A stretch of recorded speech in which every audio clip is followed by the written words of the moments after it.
আসলে কাটিমনেই কেন এখন বাংলাদেশের সেরা আম গাছ। দেখুন, ছোট আম, এই যে ছোট আম, এই যে আমের মুকুল হয়েছে, এই যে বড় আম, এই যে ছোট আম অনেক ধরছে, এই যে দেখেন তার থেকে এক সাইজ বড় আম, এই যে অনেক মুকুল ধরছে, এই যে আম ধরছে দেখেন। আর এই যে সিজন টাইমের আম আপনাকে জুম করে দেখাচ্ছি, এই দেখেন এটা পাকার সময় হয়ে গেছে আর 5-6 দিন। আর এইদিকে আম কেবল ফুটতেছে দেখেন আপনারা।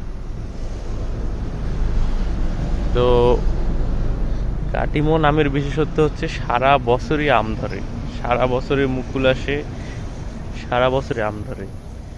এই যে বিভিন্ন, এই দেখেন এই যে এখানে বড় আম, এই যে এটা ছোট,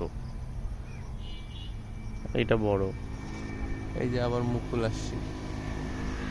তো আসলে কাটিমন গাছ সবাইরে বাড়ির আশেপাশে যাদের জায়গা আছে একটা করে লাগাইতে পারেন। আম গাছটি প্রচুর পরিমাণে আম দেয় সারা বছরে, একটু যত্ন নিতে হবে। তো আজকে ভিডিওটা এখান পর্যন্তই, সবাই ভালো থাকবেন আর আমার চ্যানেলটি সাবস্ক্রাইব করবেন অবশ্যই। আসসালামু আলাইকুম।